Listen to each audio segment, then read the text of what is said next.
Quand on dit nouvelle année, on dit souvent, oui, nouvelle résolution. Et d'ailleurs, on devra certainement en prendre d'un point de vue environnemental.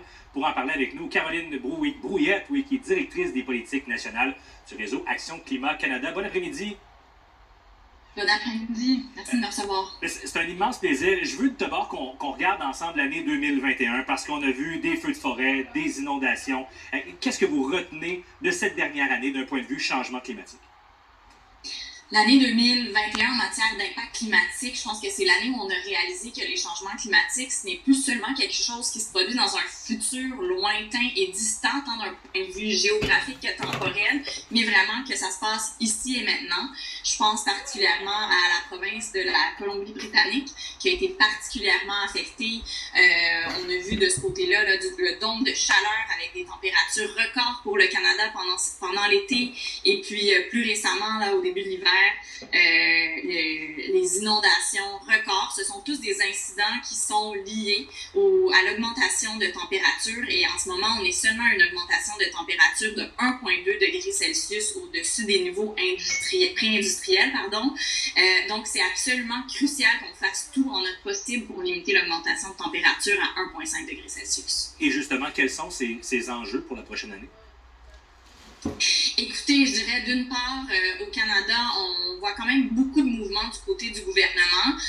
Pour la première fois dans les lettres de mandat, on a vu une référence explicite à une approche pan-gouvernementale. Ce que ça veut dire, c'est que les changements climatiques ne seront plus adressés en silo, seulement par Environnement et Changement climatique Canada, mais plutôt par l'ensemble des ministères. Et ça, c'est important parce qu'on sait que c'est un enjeu qui touche à absolument tous les aspects de notre société, de notre économie, que l'on pense au secteur énergétique, au ministère des Finances, à la santé, à la question de la préparation à ces événements climatiques extrêmes qui malheureusement vont être plus fréquents et d'une intensité plus grande. Alors c'est important, on va surveiller ça parce que du côté de ce gouvernement fédéral, on a entendu des grandes promesses dans le passé. Bon, on est tous ensemble aujourd'hui, 1er janvier, on se met souvent de nouveaux objectifs pour la prochaine année. Concrètement, qu'est-ce qu'on peut faire pour essayer de s'aider un peu?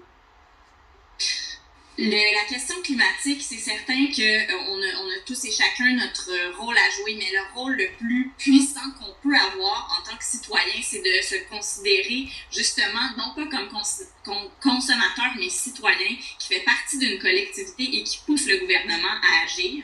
Donc, du côté du réseau Action Climat Canada, on va prêter une très forte attention au plan climat qui va être déposé d'ici la fin du mois de mars 2022. Dans ce plan, on voudra voir l'ensemble des actions qui vont être capables de démontrer comment le gouvernement compte atteindre son objectif climatique qu'il s'est fixé, qu'il a révisé cet été sous l'accord de Paris, parce qu'on le rappelle, malheureusement, le Canada a raté chacun des objectifs climatiques qu'il s'est fixés historiquement.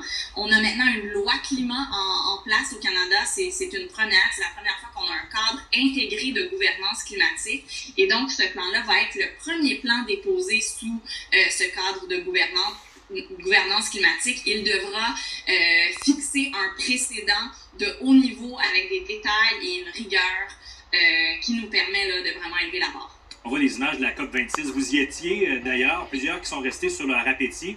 Qu'est-ce que vous souhaitez? Parce que vous avez mentionné là, certains objectifs qui seront mis de l'avant. Qu'est-ce que vous demandez concrètement aux chefs d'État, tant du côté du Québec que du Canada?